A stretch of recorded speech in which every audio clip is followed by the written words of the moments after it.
Hey guys, it's Style from Hot and Moving. So, look, man, I'm gonna give Jake Paul credit. Regardless of how we feel of his selection of fighters and everything. Um, he's earned he's earned it. Being ranked officially now number 14 after his fight against Julio Chavez Jr. Okay, and look, man, if you believe in the power of speaking things to existence, this is an example. He's put himself in a position, being ranked now number 14. Okay, in the cruiserweight rankings after his victory, and he's talked about being a world champion one day, right? And he's in a position to give himself an opportunity to do that. Influencer, YouTube kid, was it Disney kid, all the way to professional quote boxer. That's where we're at right now with Jake Paul. When I last talked about this after the fight, I'm not gonna move the goalposts on him. Okay, yes, it's an odd resume considering of just some of the circus acts that he has chosen to have to fight. But I have seen improvement, though marginal. I have seen him getting better over the past couple of years, more recently.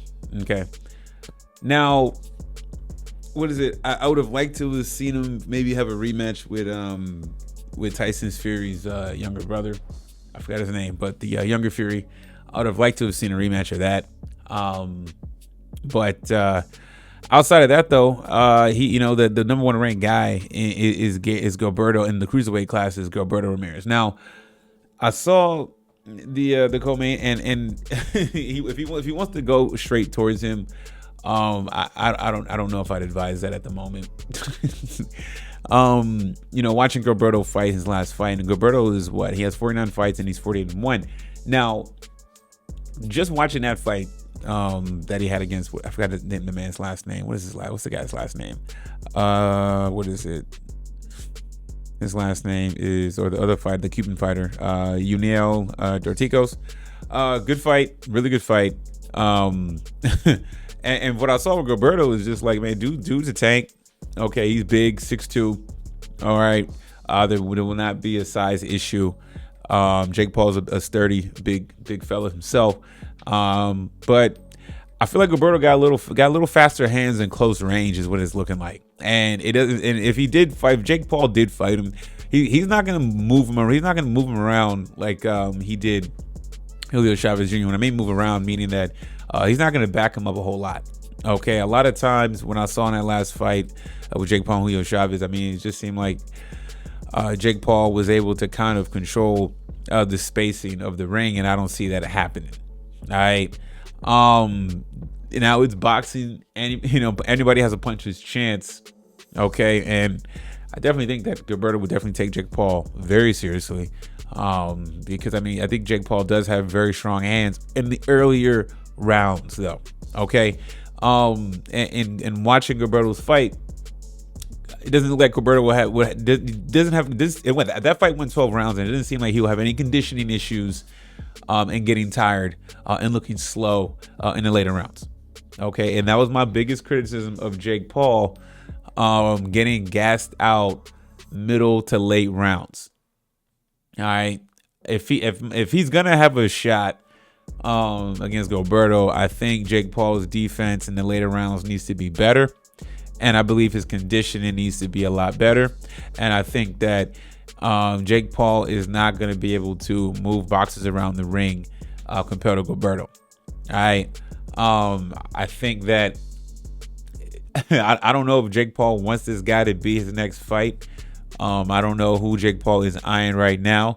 I don't think it'd be wise to jump straight to want to be world champion and fight Gilberto. I think that would be very, very dangerous for Jake Paul early on. Not that Jake Paul will get laid out, get knocked out. But I think that at this current phase, I think Gilberto would beat him in convincing fashion, especially if it goes all 12 rounds, if it even gets there, or if it does get there. I don't see Jake Paul holding up condition-wise for a full duration 12 rounds And what I mean holding up, meaning being able to throw consistent punches with power late, like Gilberto can. So whoever Jake Paul wants to fight, I mean, and if you want Gilberto on your target to be a world champ, he might need another fight or two, in my opinion. All right, and also too is if he does want to fight Gilberto, and whoever Gilberto fights next, as long as Gilberto keeps winning, that's the guy he wants to target, or unless he wants to target the number one guy, if Gilberto is able to keep winning, then yeah. You know what I'm saying? But credit Jake Paul though, right? I know Jake Paul has gotten a lot of criticism, a lot of hate. I've been part of that too, but I've also tried to be fair. You know what I'm saying? A lot of my criticism is not really Jake Paul as, oh, he's a bad boxer or he can't box. You know what I'm saying? Or I haven't seen some level of improvement, or he's not taking the sport seriously from his side in terms of his training and fighting. I've only questioned kind of his opponents at the time. That's about it, honestly.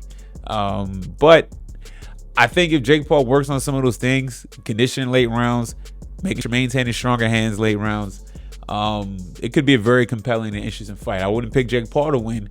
But I think if he does fight Gilberto at some point, I think we'll get to see a chance of how well he's really improved, and how deep his bag has, how much better has Jake Paul's bag gotten, by the time he does decide to fight a number one ranked cruiserweight. And in this case, if it is going to be Gilberto, be very interesting to see. Anyways, guys, y'all let me know what y'all think about this, man. Thanks for watching. Please like, subscribe.